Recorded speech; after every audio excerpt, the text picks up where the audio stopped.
Joanne Carter asked me a couple of weeks ago if I would be willing to share in video how the COVID-19 pandemic has affected my mobile artwork. I agreed, but without knowing at all what I might have to share, or feeling competent to make video, or even what I might be able to say that would be different from anything else I've shared over the last 12 years about making images on my iPhone and iPad in relative isolation. But then about 48 hours later, I made this image. And as the title emerged, I saw that I was trying to answer Joanne's question visually with a still image. So I've been rolling her question around in my head, and I gathered up some other images I've made during the lockdown that have been revealing to me quite an embarrassing story.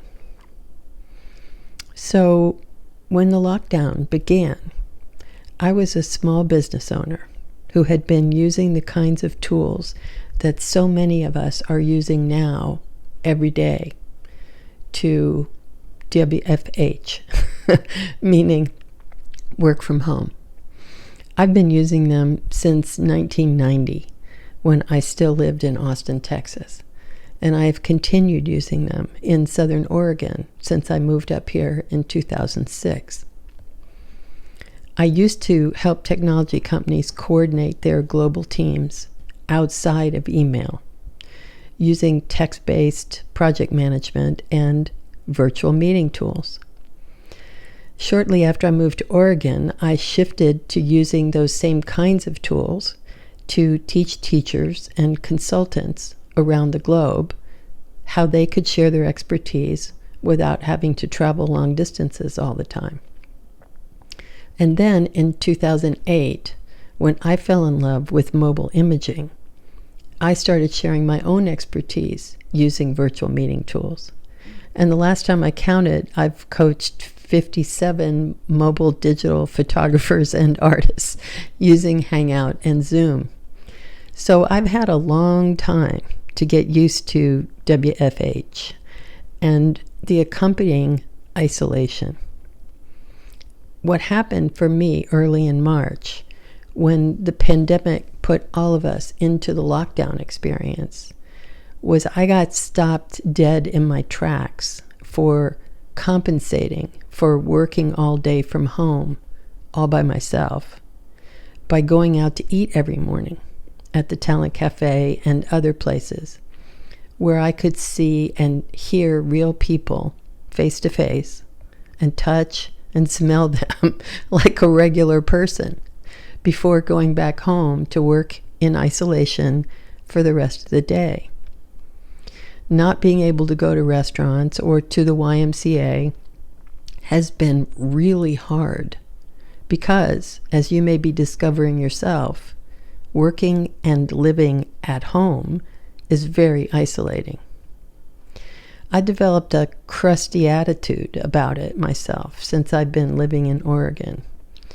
I've been thinking of myself as a kind of misunderstood edgeliner, a person who is mostly invisible and on the outside of everything here in Southern Oregon, kind of a stranger in a strange land. And then, on March 30th, I had a sudden, horrifying accident at home and had to be taken by ambulance to the emergency room, where one side was regular emergencies like me with a displaced hip, and the other side was all COVID patients. It was terrifying, and I was in unimaginable pain. But the thing was, starting with the first responders who took me from my safe isolation at home straight into the belly of the beast, what I received was a miraculous opportunity to break through my story about being a stranger in a strange land and to wake up in a new reality. One where I am deeply and generously helped and loved and cared for by a half dozen neighbors and the medical angels who rescued me from my carport and helped put my hip back together.